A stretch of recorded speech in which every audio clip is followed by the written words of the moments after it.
like all these issues, but I think it's just they're just upset with him in general, not really one of the, like his decision making. I think people feel like the U.S.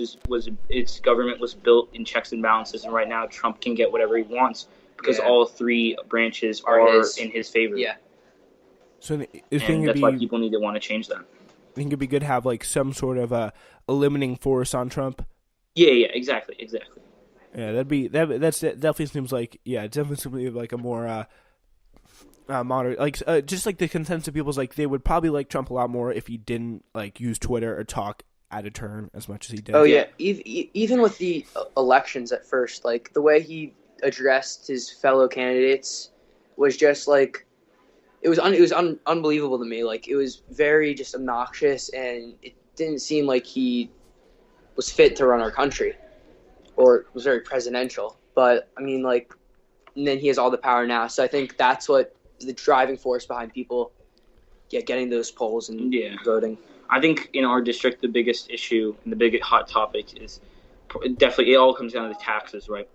And I think that's like the only real shot Lance has is because of his tax reform and how he agrees with it.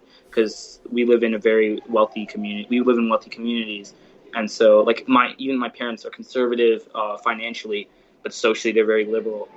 And so that's kind of like the only reason Lance would have a chance. Yeah, so that definitely seems like what I was going to ask you next. Like, what was your thought about how's your district reacting? No, it's okay.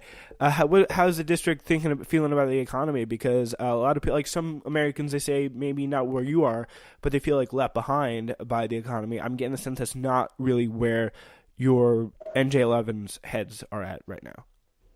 It's NJ7 for me. Sorry, 7 is me as well. Confusing with Mikey Sherrill. Yeah, of course. Yeah, I think it's really the taxes and the commuter infrastructure. Those are the two ones because we're the suburbs of New York, so everyone wants to go to New York for business. And of course, we live in pretty wealthy communities where a lot of people are interested in low taxes. Mm-hmm. Mm-hmm. So they pretty much broadly approve of the tax bill. Yeah. Huh. That's interesting. So like. Yeah, so what is Malinowski's thoughts on the tax bill? Is he kind of he's tax reform, repeal and replace.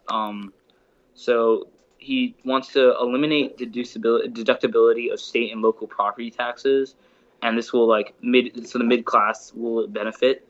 And the GOP tax law was also an act of this is like what I'm quoting him right here of malpractice. It will add $2 trillion to our national debt, largely to give wealthiest Americans and corporations a tax break, which they will have used mostly to reward their investors, not their employees. That's $2 trillion, blah, blah, blah, blah, blah. We must not allow that to happen. And then this is his statement. I will work to repeal the GOP tax law and replace it with a fiscally responsible tax reform. Yeah. All right, so that makes a lot of sense. So he's not like promising like raise the taxes on the top 1%. Yeah. But he's kind of like more kind of a like let's do that, but not as much. Yeah, not as much. Yeah, that's exactly. just more of this like conservative. Like, yeah, that's why he's conservative. He's more moderate. Yeah, that's definitely. why I would say he's a little more moderate. He probably he's not like if I had to he's assume, not like Pelosi or Warren. Yeah. I probably had to assume like those are the like kind of voters that are very much concerned about like the deficit, things like that. Yeah. And so if my guess, he'd probably figure out like a way. He'd probably say he'd like figure out a way to pay for something like an incursion like that. Yeah. All right. Yeah. So thank you for giving us a good idea of where that district stands, and good work with the campaign flipping the House blue, and good luck. Thank you so much, Spencer. Thanks, Spencer. Great to talk to you guys. Have you talked to Suvid yet? Oh no, I haven't. I don't think he's gonna come on. We may come on later though, if we can get him. Yeah, on. that'd be great. What's your podcast called? Newsflash. Right. Yeah. iTunes, Spotify, whatever. All right. See you guys later. It was fun to talk to them, of course. Doing some interesting work there in a district that maybe I don't really think is the best district, but still, I mean, they're getting their way. They're getting it done. They're trying to flip it. And all right, before we go, let's give you one new update we have coming in, and we're going to be back at 2 to talk briefly to Clara and S'mores. yeah. Clarence Morris is coming from Texas, which is going to be very exciting. She's going to talk about Beto. She's talking about all races in her area. It's going to be very fun to have her.